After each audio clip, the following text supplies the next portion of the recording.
Matilda anatueleza haya katika safari yake ya maisha. Matilda anasema hii ni safari yangu mimi Matilda, nimeyapitia.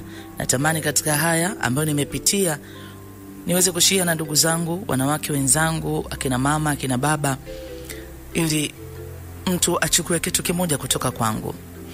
Matilda anasema mimi kama mwanamke kuishi na mwanaume ambaye ana msimamo huo ambao sijui ni kwa nini yuko hivyo ilikuwa ikinipa shida, lakini niliamua kunyamaza na kubaki na hii siri.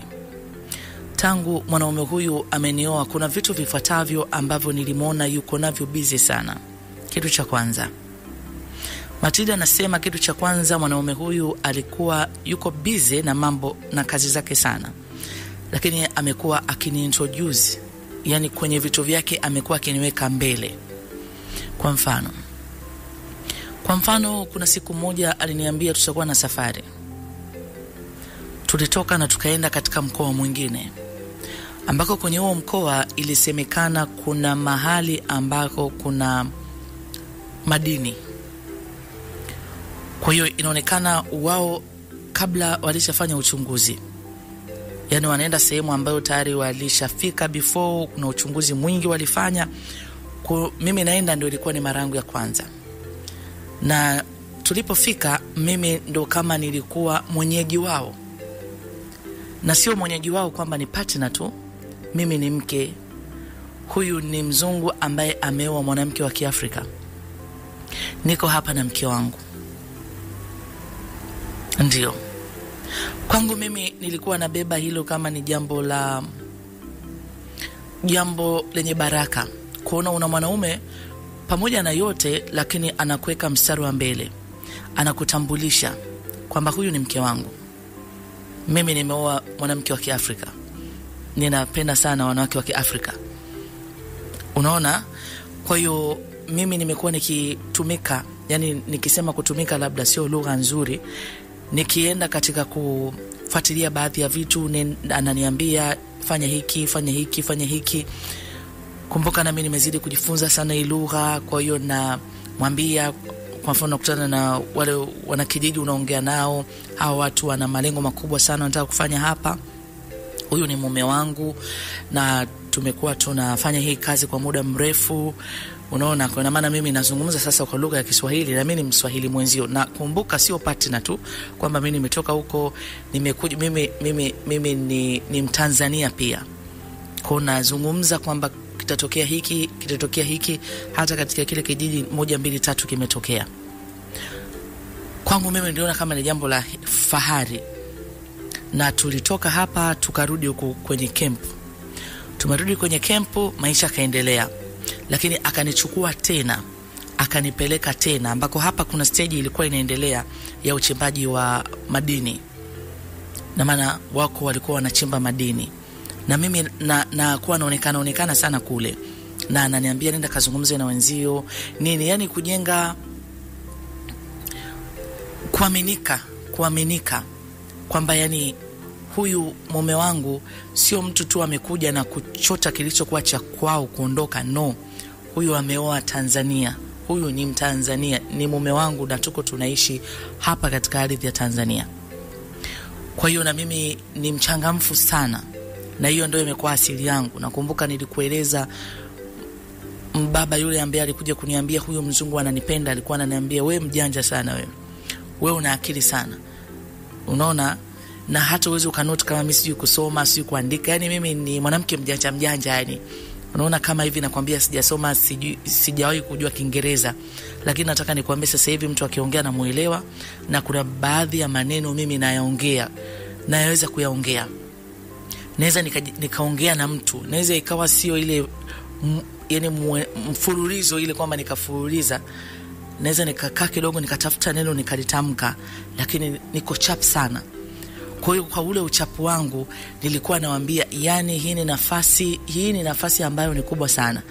Yani kuhakikisha kwamba lile eneo watu wamekuru, kwamba huyu ni mwenzetu, sisi tumekuja kufanya maendeleo na vitu kama hivi. Mara ya pili tukarudi tena huko. Lakini nataka kukuambia katika kipindi chote huyu mwanaume hakuwahi kufanya chochote na mimi. Hakuwahi kufanya chochote na mimi. Sasa nilisema nina sababu ya kuzungumza na mtu mmoja. Nina sababu ya kuzungumza na mtu mmoja. Nani naweza nikazungumza naye?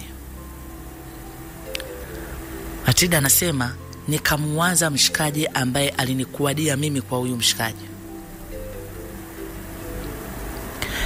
Na kwa sababu mimi nakokaa sasa hivi ni eneo tofauti na kule nyumbani kwetu, ni eneo tofauti na kule tulijenga. Kumbuka sisi tuko kwenye maeneo mazuri zaidi, yani hao walikuwa wana mazingira mazuri kabisa wanaishi.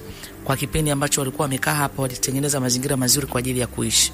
Na ni mbali pia na huko kwenye migodi ambako wanaenda. Ndio. Matilda anasema nilimtafuta. Nimemtafuta nikamwambia natamani tupate muda tuzungumze. Aliniambia mimi niko kwa ajili yako wakati wowote ule. Nikamwambia sawa. Kweli alitenga muda mimi tukazungumza. Nikamwambia nashukuru. Umenipambania sana. Umenipambania na mimi leo nimekuwa mke wa mtu. Yaani hicho ni kitu ambacho ninajisikia fahari sana kuwa na urafiki na wewe. Maana kweli ulichoniahidi umekitimiza. Akaniambia sio hicho tu. Kuna mambo makubwa sana yanakuja. Si unaona sasa hivi mtu ameanza kukuchukua na kuweka mbele. Ina maana wewe unaenda kuwa na utajiri mkubwa na anakuamini, na ndio maana amekuweka mstari wa mbele. Na wewe inapokuja kwa swala la kazi anakuambia tufanye hivi, nenda hivi, ongea hivi, wewe fanya kwa sababu ni mume wako. Halafu mtambulishe kwa watu kwamba huyu ni mume wangu. Na kwa sababu yangu mimi, na ndio maana anataka kuja kuleta maendeleo. Namwambia na ndicho kitu ambacho anafanya.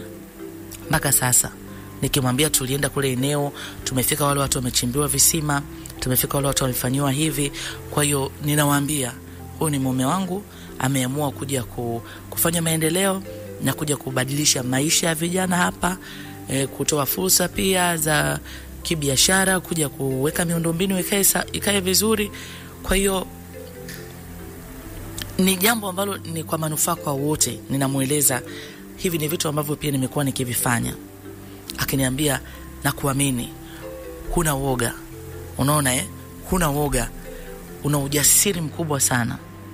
Na kwa umri wako hulio kwa nao, kwa kasi unayoenda nayo, wewe unaenda kuwa ni mwanamke mwenye mafanikio makubwa sana. Nikamwambia ni sawa, nashukuru sana, lakini kuna jambo natamani tuzungumze. Aliniambia nakusikiliza. Niko hapa nakusikiliza. Matilda anasema nami nilianza kumueleza kwa namna hii. Ndugu yetu, rafiki yetu anaitwa Matilda akiendelea kutujuza haya mengi katika safari yake ya maisha. Matilda anasema hii ni nafasi yangu ya mimi kuzungumza pamoja na huyu kaka ambaye ndiye alinitambulisha kwa mara ya kwanza, huyu mwanaume wa kizungu. Nilimuuliza maswali. Yani niliamua kufunguka kwake. Nilimwambia ninajisikia fahari kuwa mke wa mzungu. Ulivyosema ni mwanaume mwema, ni kweli. Ananipa kila ninachokihitaji. Ni kweli amekuwa msaada kwangu, si kwangu na kwa familia yangu. Hakuna chochote ninachokihitaji ninakikosa kutoka kwake. Lakini naomba nikuulize swali. Wewe umehakikisha unanipa huyu mwanaume awe mume wangu. Je, unamfahamu huyu mwanaume vizuri? Akaniambia ndio, ninamfahamu vizuri. Ninamfahamu vizuri sana. Unauliza kuhusu nini?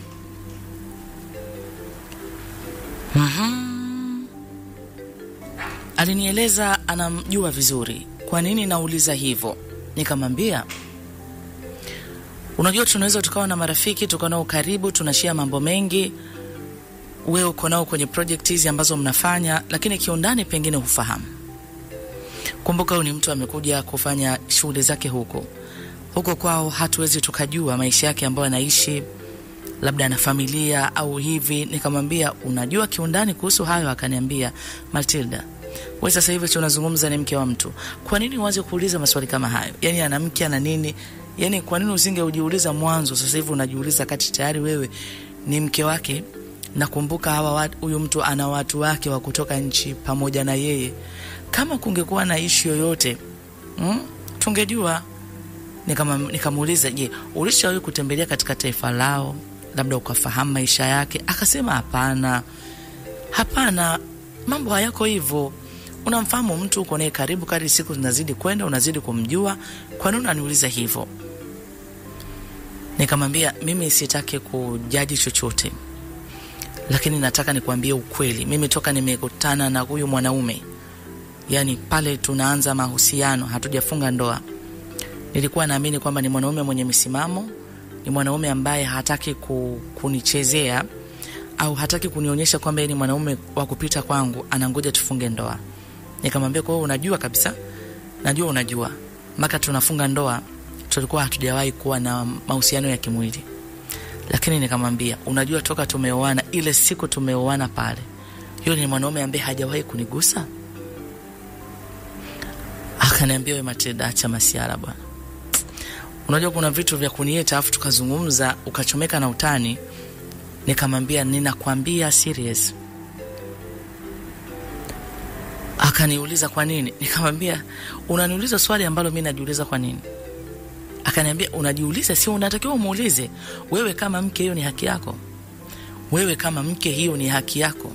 Wewe unatakiwa upate haki yako kama mwanandoa. Nikamwambia, nimesha ongea naye. Nikamwambia, mara nyingi ananiambia nisijali wakati mwingine. Nikamueleza namna ambavyo huyu mwanaume anajikeep busy sana. Yani yuko busy mpaka muda wa kulala. Yuko na laptop yake, utakuta anaandika hiki, utakuta yuko anafanya hiki, anafanya hiki. Kwa hiyo hata kupata muda wa kusema tukae tucheke pamoja, hiyo ilikuwa ni kabla ya ndoa. Ndo niliona hiyo nafasi. Lakini sasa hivi hana huo muda tena. Na isitoshe pia ndo tunajikuta tuko kwenye movement za kusafiri. Tumetoka, tumeenda wapi. Kwa hiyo ni kama vile ninakuwa mpweke, najiuliza maswali mengi yasiyokuwa na majibu. Nakumbuka huyu mwanaume akaniambia, yani huyu sasa mshikaji akaniambia, haiwezekani. Yani wewe Matilda, huwezi kunidanganya. Yani ina maana toka siku zile yani hamjui kufanya chochote na mpo kichanda kimoja? Nikamwambia ni ndio. Naye pia ilimfikirisha sana. Sijui anajua ananizuga au hajui, kwa sababu kwa maelezo yake anamjua vizuri, kwa maelezo yake yeye. Sasa labda kwa sababu ni mambo binafsi sana, labda inawezekana akawa hayajui. Nikamwambia, kwa nini nimekwambia hivyo? Nimekueleza hivyo kwa sababu naamini wewe pamoja na mimi tunaweza tukajua nini kinachoendelea. Sijawahi kushare hili jambo na mama yangu. Sijawahi kushare hili jambo na rafiki yangu yoyote, kwa sababu siwezi nikazungumza mambo ya mume wangu kwa mtu. Nimesema na wewe kwa sababu ni rafiki yake, na sijakwambia kwamba uende ukamueleze. Lakini hiki ni kitu kinachonishangaza sana. Akaniambia, hata mimi kinanifikirisha sana, kwa sababu sio kawaida. Anaweza kawa na matatizo. Je, katika uchunguzi wako umenoti chochote? Nikamwambia, nikisema nimenoti chochote, yani sijui nikwambiaje. Ni mtu ambaye kwa mfano akirudi anataka kwenda kuoga, anapitiliza kuoga akiwa na taulo. Unaona, akitoka ameweka taulo lake, amevaa nguo kabisa za kulalia. Na sio ni kitu ambacho anajisahau. Yani yuko very serious kwenye hiyo kitu. Mimi kama mwanamke kuna muda naamua labda nijibebishe. Yani kadri unavyotaka kujibebisha ndipo anapokushika mkono na kukwambia, nikwambie pumzika, siko sawa, nimechoka. Mshikaji akaniambia, okay, nashukuru umeniambia. Mimi najua una furaha sana, najua una furaha sana. Hebu ngoja mimi nifuatilie, nipe kama siku 4, nitakupa majibu, nijue nini kinachoendelea. Nikamwambia sawa. Akaniambia, naomba usimueleze mtu yoyote. Yani usiseme kwa mtu yoyote habari hizi, maana ni habari za aibu. Aibu itakuwa ni kwako pamoja na kwa huyu mwanaume.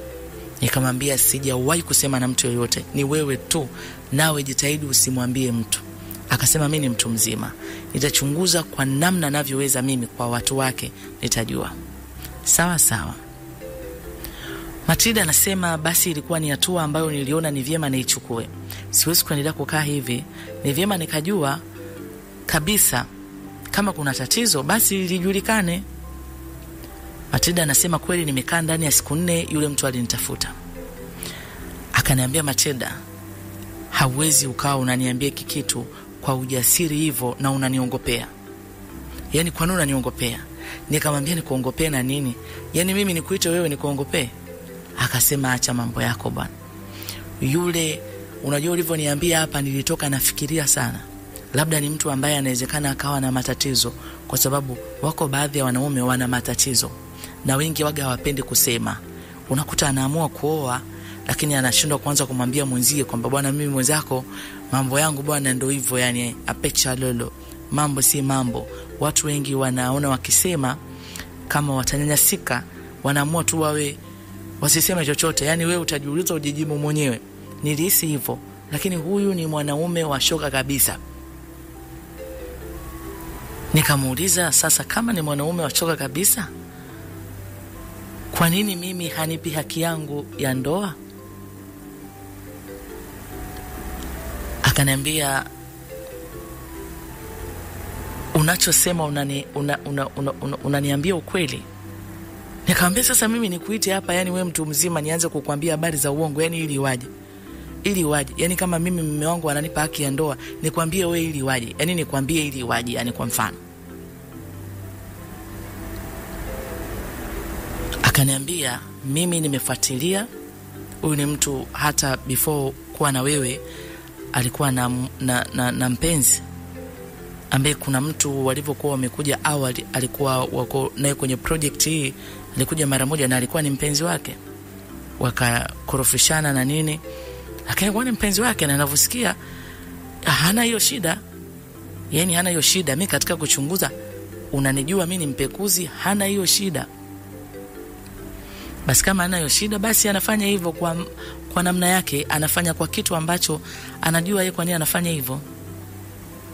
Tulizungumza mimi pamoja na huyu na akaniambia endelea kuvumilia, endelea kunipa muda. Mimi nitajua kwa nini. Kwa nini? Nikamwambia sawa. Matilda anasema kumbuka nyakati hizo huyu mwanaume mimi ananichukua na kunipeleka kwenye miradi. Ananipeleka na kwenda kwenye miradi, wanaenda wanafanya business huko, wanafanya vitu vyao na mimi nipo.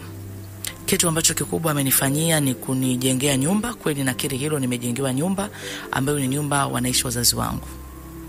Wanaishi wazazi wangu. Ni mama yangu ndo anaishi hapo. Nyumba ya block ni ya kisasa kabisa, imewekwa na fence. Lakini pia hata mahitaji mbalimbali amekuwa akinipa. Yani anahakikisha kila kitu ninachokitaka ananipa. Lakini kwenye eneo hilo hapana. Why? Matilda anasema nakwambia sikuacha na mimi sikukaa kimya. Nilimuuliza mtu mmoja ambaye yuko kwenye ile camp.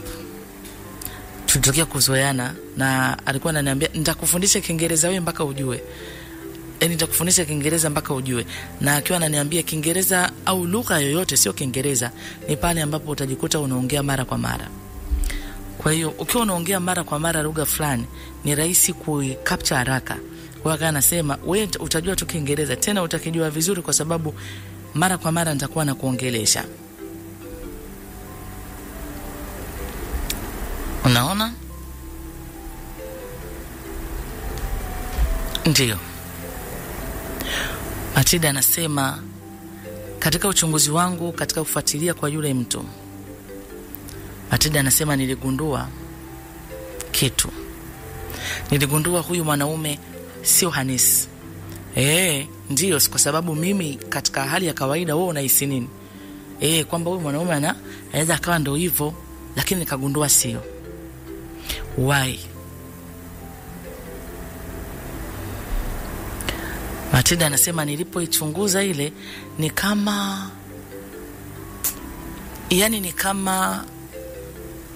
kama ubaguzi fulani, lakini sitaki kuiweka kama ubaguzi fulani, yani kama ubaguzi fulani, kwa sababu aliniambia huyu mtu, aliniambia kwa sababu mimi nilimwambia hivi, kuna baadhi ya wazungu hawawezi kudate na wanawake wa Kiafrika. Nilimuuliza, akaniambia kuna baadhi ambao bado wanaweza wakawa na ukilitimba, yani uelewa labda wao unaelewa namna ambavyo wao wanaelewa, hawezi kudate na mwanamke wa Kiafrika, yani ngozi nyeusi. Anaweza kukutana na mwanamke mwenye ngozi nyeusi na akawa rafiki yake, lakini sio mambo ya mahusiano, na labda huo ni urafiki ambao una benefit, anaweza akajitoa kwa rafiki yake, lakini kuhusu mambo ya mahusiano anaweza akawa yeye mwenyewe ndani yake amesema mimi siwezi kudate yani kimahusiano na mwanamke wa Kiafrika au mwanaume wa Kiafrika. Sasa hao ni baadhi ya watu ambao wana hiyo, lakini angalia sisi ni watu ambao tunaamini watu wote ni sawa. Rangi ni tofauti, lakini sisi watu wote ni sawa. Unaona, ndio maana unakuta wewe umeolewa na mzungu, unaona? Umeolewa na mzungu, kuna binti mwingine mwanaume mwingine ameoa mzungu, mwingine Mwafrika hivyo, yani kwa sababu yani kala yetu, nafasi zetu haziwezi yani hatuwezi kufanya tukawa tofauti pale inapokuja swala la mahusiano.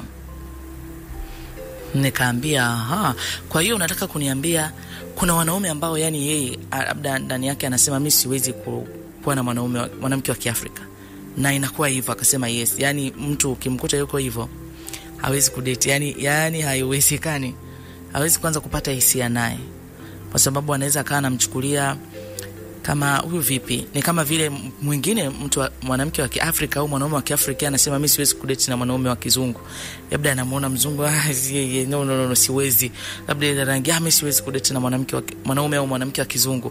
Kwa hiyo inaweza ikawa ni pande zote mbili. Sasa kama huyu mwanaume hana shida, ina maana yeye yuko kwangu kwa sababu gani? Na kwa nini anioe? Na kama yeye ni anaariji na mwanamke wa Kiafrika, kwa nini anioe? Na niwe mke wake, why? Matilda anasema hata hilo pia alizidi kujiuliza hilo swali bila majibu, lakini miradi iliendelea. Matilda anasema hizi ndizo nyakati ambazo nilisafiri sana. Na huyu ni mwanaume anaenda na wewe popote na anakutambulisha, huyu ni mke wangu. Basi nimeona mimi natabasamu. Na mimi kwa sababu najua Kiswahili vizuri, ni kama nilivyokueleza, ni mchangamfu sana. Sasa najua kuvaa vizuri na hivyo nimezidi kunipa kujiamini. Magdalena anasema, na haya ndiyo maisha ambayo ninaishi mimi Magdalena. Nasema sijajua nitaishi hivi mpaka lini. Huyu rafiki yeye ananiambia ninazidi kufuatilia. Hakuna majibu. Nakumbuka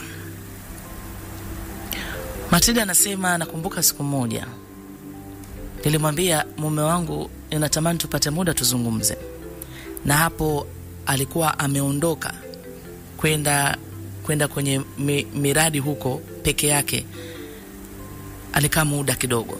Achilia hizi ambazo mimi nakwambia nimekuwa nikienda nafanya hiki narudi, akizidi kunitambulisha mimi ni mke ni nini, hizo zimekuwa ni ratiba za mara kwa mara.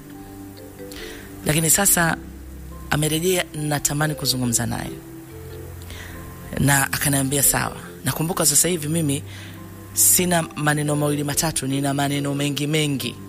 Yani nina misamiati mingi. Ninavyoongea naongea naweza nikawa ninachanganya, lakini ukiwa unauelewa lugha unanielewa. Nilimuuliza, tunaweza tukawa wazi tukazungumza? Akaniambia ndio. Kwa nini unasema tukiwa wazi? Mimi na wewe hatujaikuwa wazi, yani kuna mambo tunafichana. Nikamuuliza, wewe unaona kila kitu kiko sawa? Yani kila kitu unaona kiko sawa? Akaniambia yes, kuna tatizo. Yani hiyo macho kwa macho. Yani anasema yuko sawa. yani hakuna tatizo. Kwa hiyo ili alioni kama ni tatizo. Nikamwambia sawa, labda ulioni kama ni tatizo, mimi sijui kacha za kwenu huko, naomba nizungumze kuhusu kacha zetu sisi, kwa sababu sisi ni wanandoa na kuna muda ni vyema tukazungumza. Akaniambia ni sawa.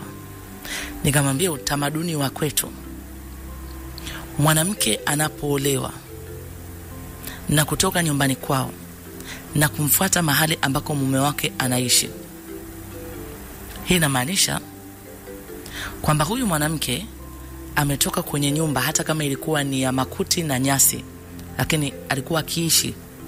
Huyu mwanamke alikuwa akivaa, hata kama mavazi yake yalikuwa sio ya standard. Huyu mwanamke alikuwa anakula chakula, hata kama sio cha mlo kamili, kwamba nimekula hiki, nimekula vyakula vizuri vya luxury, lakini nimekula, nimelala. Maisha yameendelea. Anapokuja kwa mume wake, anatarajia apate zaidi ya chakula. Nikamwambia kwa utamaduni wetu, mimi na wewe tunapokuwa tupo pamoja sisi kama wanandoa, inatakiwa wewe unipe haki yangu ya ndoa. Mbona wewe unipe haki ya ndoa? Hii kwa mara ya kwanza. Ndo ninamwambia hivi, yani macho kwa macho, yani hakuna kupepesa macho. Nakumbuka huyo kaka alitabasamu. Akaniambia, Matilda, kwani hii kitu inakusumbua? Inakusumbua? Ina maana wewe mapenzi yana thamani kwako kuliko kitu chochote? Nikamwambia, yani unamaanisha nini? Unamaanisha nini? Kwani wewe hiki sio kitu muhimu? Akaniambia, sijui unataka niseme nini, lakini mimi sioni kama kuna shida, kwa sababu tu tuko na furaha. Kuna shida gani tena? Furaha ndio kila kitu katika maisha ya ndoa, na sisi tuna furaha. Tunapata kila kitu. Mimi napata kila kitu, unapata kila kitu, tunacheka, tuna furaha. Kwani kikikosekana kitu kimoja katika mahusiano, kinaweza kikaondoa furaha yenu?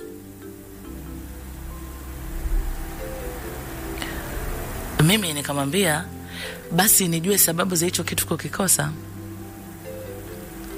Nijue sababu ya hicho kitu mimi kukikosa. Akanyamaza. Akatulia kwanza, baadaye akaniambia, Matilda, wewe ni mwanamke wa tofauti sana. Ni mwanamke jasiri sana. Na mimi nakupenda. Nakupenda sana. Na nakupenda na maanisha. Na sitaki kukupoteza kwa mazingira yoyote yale. Najua umeniuliza swali gumu kwa mara ya kwanza. Nimefurahi umeniuliza. Na naomba unipe muda, nitakujibu swali lako. Nikamuuliza, ni lini unijibu jibu? Yani ni lini tena unanipa ningoje unipe jibu? Kumbuka kila napokuhitaji unaniambia wakati mwingine, huo wakati haujawahi kufika. Nikamwambia, unajua unanipa wakati mgumu kiasi gani? Unazungumza kuhusu furaha. Unajua mimi moyoni mwangu pamoja na furaha unayonipa, lakini kuna muda na maswali ambayo yananipa huzuni. Akaniambia, mimi sikuwa najua hivyo. Sikuwa najua kama hiki kitu unahitaji nacho kiasi hicho. Najiuliza jamani, kwa hiyo wewe unazungumza kitu gani? Kwa hiki kitu kumbe sio muhimu hivyo eti. Na hapo anazungumza hivyo, akasogea akanikumbatia akaniambia, kipenzi changu, relax, kila kitu kitakuwa sawa. Sikujua kama unahitaji hichi kitu kiwango hiki. Nisamee, kama ningekuwa nimejua ningekuwa nimeshafanya kitu, lakini sikujua. Nisamee. Nimekukosea na kuahidi tutapata muda mwingine wa kuzungumza. Lakini sasa hivi nimechoka, angalia. Nimekuwa na kazi nyingi sana ambazo zimechosha sana akili yangu. Naomba basi nipumzike. Jamani, yani mimi nashangaa, Mungu wangu, nasema huyu kaka jamani, ana shida gani huyu kaka? Kwa nini tu asiniambie mwenzenu? nijue tu basi inawezekana hili jambo sio muhimu, basi nijue kwa nini sio muhimu, basi nijue kama kuna shida, basi nikae nijue mwenzangu ana shida kama inawezekana. Eti jamani, si inawezekana mtu kasema basi ana shida mwenzangu, tukae jamani, tukae tufurahi, tule tu, maisha yaendelee.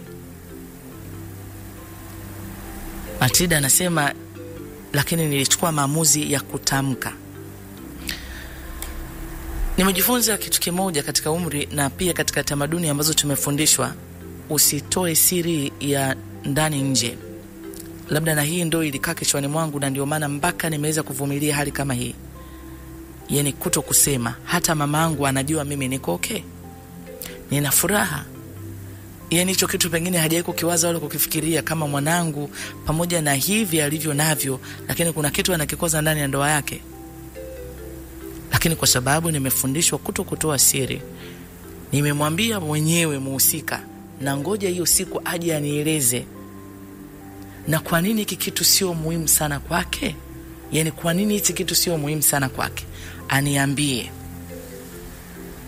Na yakumbuka haya katika safari yangu ya maisha. Matilda anasema basi siku zikasogea. Hakusema chochote. Yani toka tumeongea naye zilipita wiki 2, hakusema chochote. Yani aseme chochote, ni atakwambia next time. Matilda anasema huyu mwanaume alisafiri, akaenda kwenye project zake. Huyu mwanaume akarudi.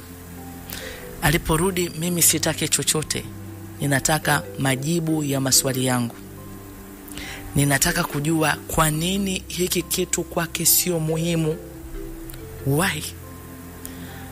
Nilipombananisha, yani kumwambia mimi siwezi kulala, siwezi kula, sifanyi chochote mpaka utakaponijibu swali langu. Akaniambia, nitakapokujibu utakuwa tayari kupokea majibu? Nikamwambia, wewe ni mume wangu, nitakuwa tayari kuyapokea hayo majibu na nitayapokea, na usihofu kama mimi sitapokea majibu, nitayapokea. Wewe niambie tu. Huyu mwanaume aliniambia, nakupenda sana. Mimi ninakupenda sana. Nikamwambia najua. Na navyokuambia wakati mwingine namaanisha kwamba ni kweli wakati mwingine. Hata kama itachukua miaka 3. Lakini naamini siku itafika nitakupa haki yako unayostahili. Okay. Why? Yani kwa nini? Akaniambia sentensi hii, unaweza ukaendelea kunivumilia? Unaweza ukaendelea kunivumilia? Nikamwambia, kuvumilia vipi? Tuendelee kuishi maisha ya furaha kama hivi tunavyoishi bila kukutana kimwili? Nikamwambia, hakuna jambo linaweza likashindikana wanandoa mnapozungumza. Niambie kwa nini vumilia? Kwa nini hilo kwako jambo linakuwa gumu kutendeka? Kuna shida gani? Utakaponiambia mimi ni mkeo, nitalibeba kama lilivyo moyoni mwangu na nitalitunza mpaka utakapokuwa tayari. Niambie. Akaniambia, siko tayari kufanya hicho kitendo kwa sasa. Nikamwambia, kwa nini? Akasema, siwezi kusema, lakini siwezi kufanya hicho kitendo. Nikamwambia, huwezi kufanya hicho kitendo na mimi au huwezi kufanya hicho kitendo na mtu yeyote? Akasema, siwezi kufanya hicho kitendo na mwanamke yeyote. Nikamuuliza, kwa nini? Akaniambia, kuna siku nitakwambia. Nikamwambia, mimi usiniambie habari za siku, utaniambia. Ngoja nikwambie. Nimevumilia, nimekuvumilia, naona kama nafika mwisho. Naona nafika mwisho. Nikwambie, mimi sina moyo wa kuendelea kuvumilia. Kuvumilia kitu ambacho sikielewi, hapana. Hapana. Akaniambia, mbona umeshavumilia sana? Mbona umebakiza nafasi ndogo sana ya kunivumilia? Muda sio mrefu ili jambo linaisha. Nikamwambia, muda unaisha muda gani? Hivyo nataka nitafute mtu jamani, alishikutana na mtu aina hii. Yani hebu niambie kuna shida gani? Yani kuna shida gani? Eti siwezi. Uwezi, una matatizo ya kiafya, sema. Huwezi. Mwanaume ananiambia, umewahi kunielewa sana, najua hata hili utanielewa, najua unanipenda, naomba tuendelee kuishi maisha furaha wakati tukingoja wakati sahihi. Akaniambia, unataka furaha, nitakupa furaha zaidi unavyofikiri, lakini kwa sasa hivi siwezi kufanya chochote. Nikasema okay, haina shida. Basi wewe unataka haya mahusiano yafe, hicho ndicho unachokitaka, hili penzi lifike mwisho. Nataka nikwambie mimi sina moyo huo tena.